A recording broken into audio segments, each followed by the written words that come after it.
Olá, meu amigo, olá, minha amiga. Vamos dar sequência aqui ao estudo da repartição das competências da Organização do Estado Brasileiro. Eu queria que você prestasse muita atenção num tema específico, que é o seguinte: competência administrativa comum. Todo mundo pode fazer. Políticas. Cuidado com o trânsito, viu? Cuidado com o trânsito. Porque, assim, trânsito, a competência material, administrativa, de realizar políticas públicas de segurança no trânsito, é competência comum, todo mundo. Mas a competência legislativa, a competência formal de legislar sobre o trânsito e transporte, é da União. É privativa da União. Pode até delegar para os estados naqueles termos que a gente já falou, mas não é de todo mundo, não. Então, cuidado. Meio ambiente. Fazer algo, proteção do meio ambiente é administrativa comum, todo mundo. E legislativa, concorrente, todo mundo. Mas trânsito não. Trânsito, políticas públicas de segurança no trânsito, comum, todo mundo. Administrativa, comum, todo mundo. Legislar sobre trânsito e transporte, privativa da União. Por isso até que teve aquela bronca com as leis do Uber, né? As leis municipais que proibiam o Uber.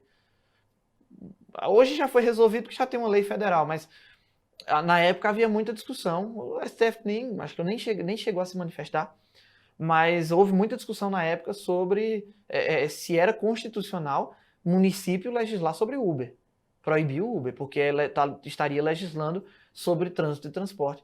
E nesse ponto não poderia, estaria fora de sua competência. Beleza? Então, eu quero que você tenha cuidado com essas competências legislativas concorrentes.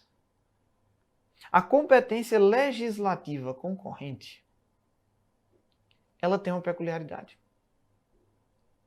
Porque, veja, na competência comum, políticas públicas de segurança do trânsito, proteção do meio ambiente, qualquer ente pode fazer políticas públicas de segurança no trânsito, fazer aquelas campanhas educativas, colocar o povo vestido de faixa de pedestre para ficar lá na frente, pare na faixa de pedestre, tal. Município, Estado, União, todo mundo pode fazer. CONTRAN, DENATRAN, DETRAN, Secretaria de Mobilidade Urbana, todo mundo pode fazer.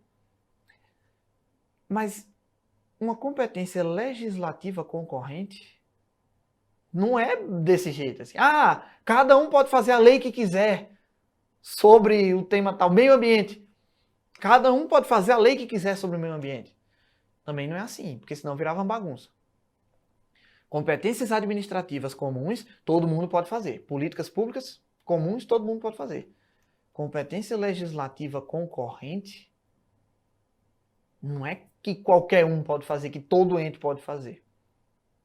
Vai ter uma divisão meio lógica aí. A União, cuidado com isso, nas competências legislativas concorrentes. Artigo 24 da Constituição. A União edita as normas gerais e os estados, em alguns casos os municípios, editam normas específicas. Vamos aqui para a tela para a gente exemplificar isso aqui. Opa. Artigo 24. Compete à União, aos Estados e ao Distrito Federal legislar concorrentemente sobre direito tributário, financeiro, penitenciário, econômico e urbanístico, orçamento, juntas comerciais, custos de serviços forenses, etc. Veja, vamos pegar aqui direito tributário. Não é que cada um pode sair fazendo a lei que quiser sobre direito tributário. A União tem as normas gerais, o CTN, a lei geral, até as normas gerais sobre impostos que não são nem dela, a União tem. Você tem a lei complementar 116, que é a do ISS, é um imposto municipal, mas as normas gerais vêm por meio de uma lei federal. Você tem a lei complementar 96, se eu não me engano, que é... Não. Lei complementar 96. 96. Se eu não me engano, é a lei do ICMS, normas gerais do ICMS. Beleza. Aí as normas específicas do ISS, cada município faz a sua. As normas específicas do ICMS, cada estado faz as suas. Ou seja, no exercício da competência concorrente, a União edita normas gerais e os outros entes editam normas complementares. Então, veja só. Vou pegar aqui a competências concorrentes.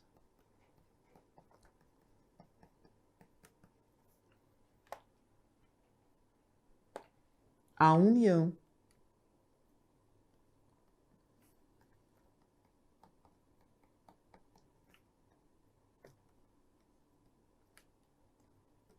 edita normas gerais. E eu vou usar aqui só estados, porque a Constituição só falou em estados, mas em alguns casos os municípios também entram na história. Tá? Então vamos lá. A União edita normas gerais. Exemplo, CTN, o Código Tributário Nacional. Normas sobre sucessão, responsabilidade tributária, sujeito ativo, sujeito passivo, aquelas coisas básicas da relação jurídica tributária, quem faz é a União. Os estados, eles editam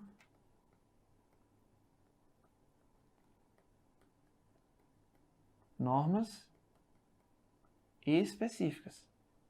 Ah, a alíquota do imposto da herança, o ITCD, o Estado fala. Tá? Enfim, competência concorrente não é cada um faz o seu, cada um faz o que quiser. Cada um faz o seu. A União edita normas gerais, os estados editam normas específicas. Mas aí tem um problema. E se a União não editar a sua norma geral? Por exemplo, se o Congresso Nacional revogar o CTN e pronto, acabou-se. O que é que vai acontecer? Aí, na ausência de normas gerais da União, tá? Então, na ausência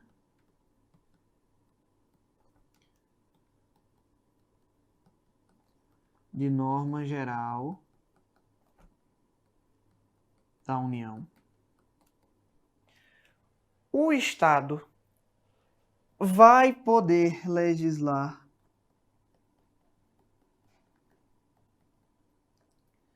sobre tudo. Ele vai ter a competência plena. Ele vai poder editar a norma geral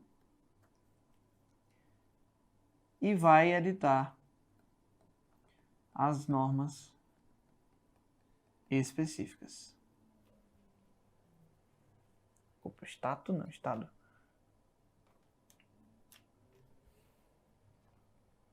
Beleza? Então, cuidado. Se a União não editar a norma geral, o Estado pode editar a norma completa.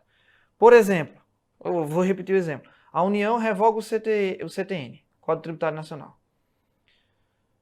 Não tem mais norma geral sobre sujeito ativo, sujeito passivo, sobre a relação jurídica tributária.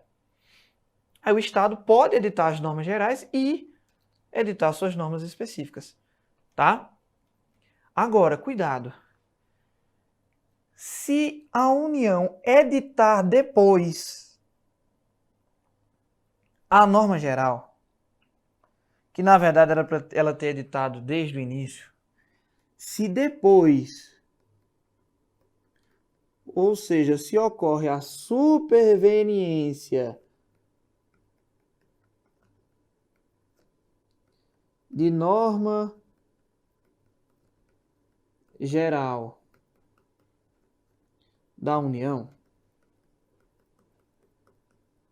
as normas específicas que o Estado editou não tem problema. Porque estava na sua competência. Mas o problema é esse daqui, ó. Tinha uma norma geral editada pelo Estado e a União chegou e editou uma norma geral também. O que é que vai acontecer aqui? Preste atenção. Muita gente vai dizer para você, a norma geral da União revoga a norma geral do Estado. Mas está errado. Só poderia revogar se a União mandasse no Estado, mas a União não manda no Estado. Então aqui a Constituição vai utilizar outra expressão que você precisa saber porque cai em prova. A superveniência de norma geral da União vai resultar na suspensão dos efeitos da norma geral do Estado.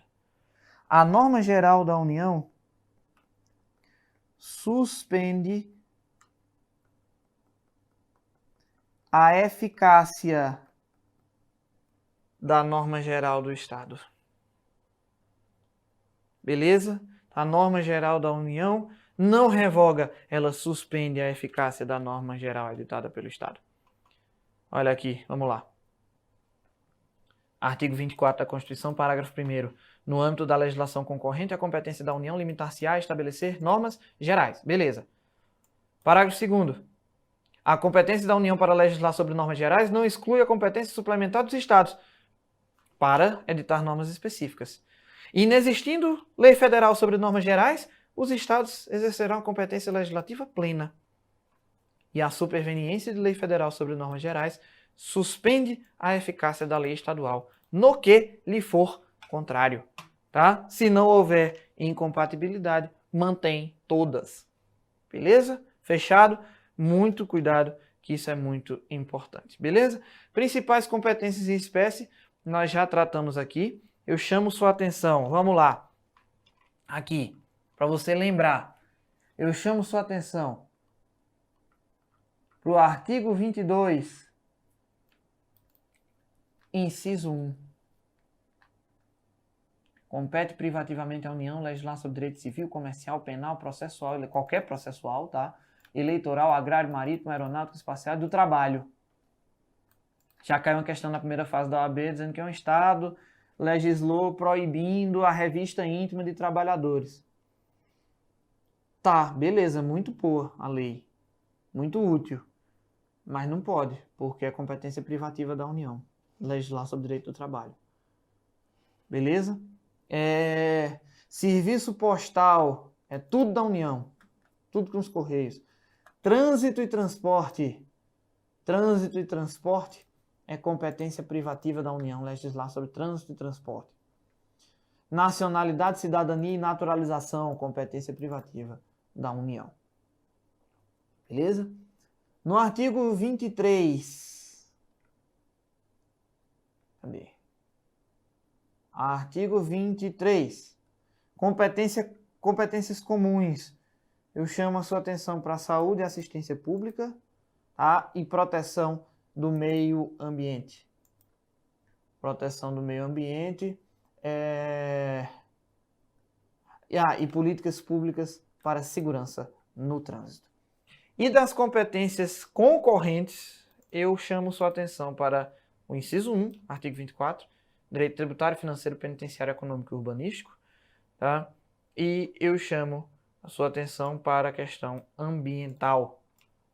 Também é competência concorrente da União, Estados, DF e municípios. Beleza? Intervenção. Cara, intervenção cai um bocadinho, igual a gente diz na minha terra, mas é uma coisa simples. É gravar as hipóteses de intervenção. Primeiro, tudo bem, não existe hierarquia. A gente falou, não existe hierarquia entre os entes federativos. Mas assim, não tem como um Estado intervir na União ou um município intervir no Estado. Então a intervenção vai ser da União sobre os Estados, sobre um Estado, ou de um Estado sobre o município. Tá? E as hipóteses é ler a Constituição para manter a integridade nacional. Por exemplo, tem um Estado que está querendo se separar. Intervém lá, União. Tá? Invasão estrangeira ou de uma unidade da federação em outra, por termo a grave comprometimento da ordem pública, é o que aconteceu lá no Rio de Janeiro, né? É o que aconteceu em Rondônia também, tá? Grave comprometimento, o Estado estava quebrado. Garantiu livre, aí houve a intervenção da União. Garantiu livre exercício de qualquer dos poderes, se o poder judiciário estadual está invadindo indevidamente o poder legislativo ou o poder executivo. Enfim, se houver uma ruptura na relação de harmonia entre os três poderes, de separação dos poderes, também vai ser autorizada a intervenção. Tá? Reorganizar as finanças da unidade da federação, que suspendeu o pagamento da dívida por mais de 2 anos consecutivos, ou deixar de fazer os repasses obrigatórios aos municípios. Tá? Prover execução de lei federal, ordem ou decisão judicial. Se, por exemplo, um governador está descumprindo a ordem judicial ou descumprindo a lei federal, a União pode intervir. E assegurar a observância de alguns princípios constitucionais. Beleza? E a intervenção do Estado nos municípios também. Valendo, assim, também tem causas elencadas na Constituição e que você precisa gravar também. Tá? Eu só queria chamar sua atenção para uma coisa, que é o seguinte: no curso da intervenção não pode haver emenda à Constituição. Por isso que enquanto durou a intervenção no Rio de Janeiro, Temer não pôde nem tentar votar a reforma da Previdência, porque era por emenda constitucional e não pode ter deliberação, não pode ter aprovação de emenda à Constituição no curso da intervenção. Como também não pode ter emenda constitucional durante o estado de defesa e o estado de sítio, tá? Que são formas de defesa do Estado e das instituições democráticas, que estão lá no artigo 136, tá? E 137 da Constituição. Eu só quero que você grave algumas coisinhas aqui. Primeiro, estado de defesa e estado de sítio. Principal diferença: no estado de defesa, o presidente da República decreta o estado de defesa, tá?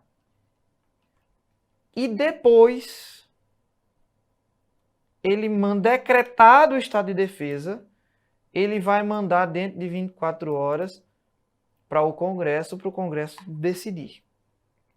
Tá? Então, no estado de defesa, o PR decreta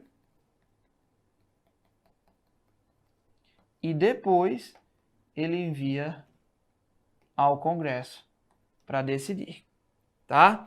Isso aqui ele tem que enviar dentro de 24 horas.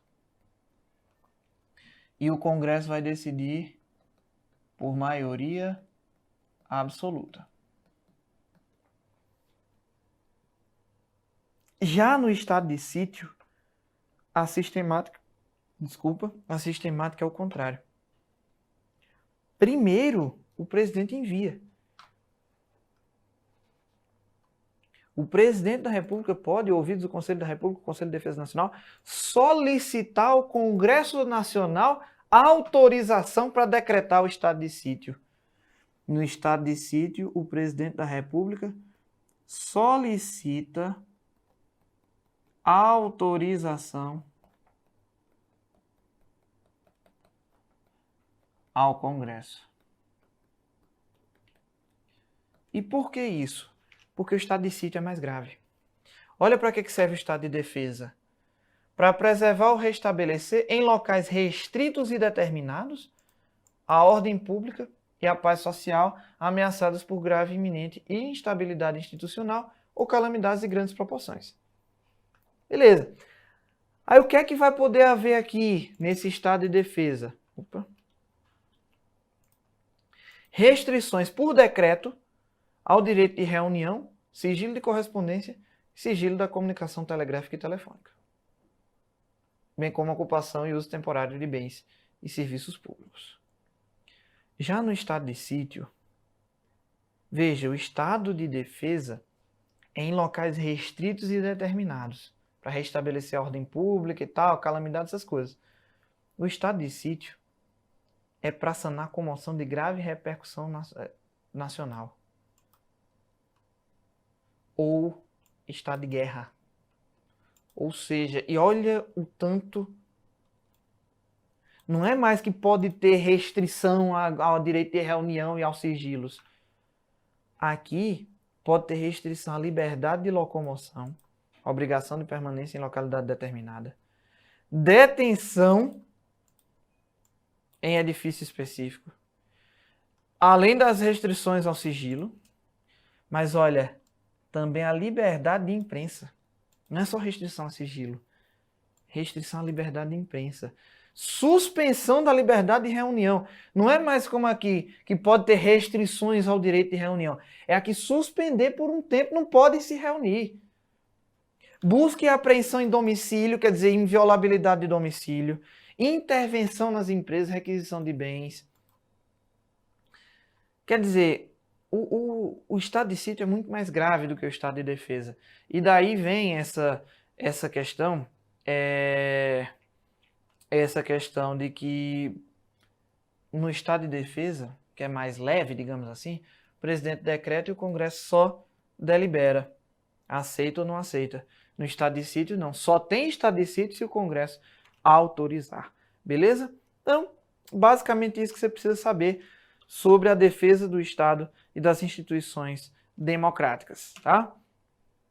E, por fim, algumas noções relevantes sobre a administração pública, algumas noções relevantes sobre concurso público, né? Obrigatoriedade de concurso público, exceto para funções de confiança e cargo em comissão, tá? Mas para cargo efetivo tem que ter concurso.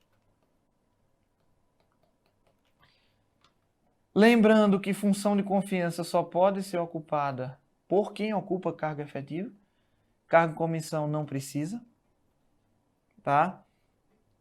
Lembrando também que a Constituição permite a contratação temporária, a contratação de agentes temporários por tempo determinado, sem concurso, desde que seja para atender a necessidade temporária de excepcional interesse público. Necessidade temporária de excepcional interesse público. Tá? Lá no artigo 37, 9º. Lembrar que a Constituição, para assumir cargo público, ela exige, que se for cargo efetivo, concurso, aprovação em concurso e a nacionalidade brasileira.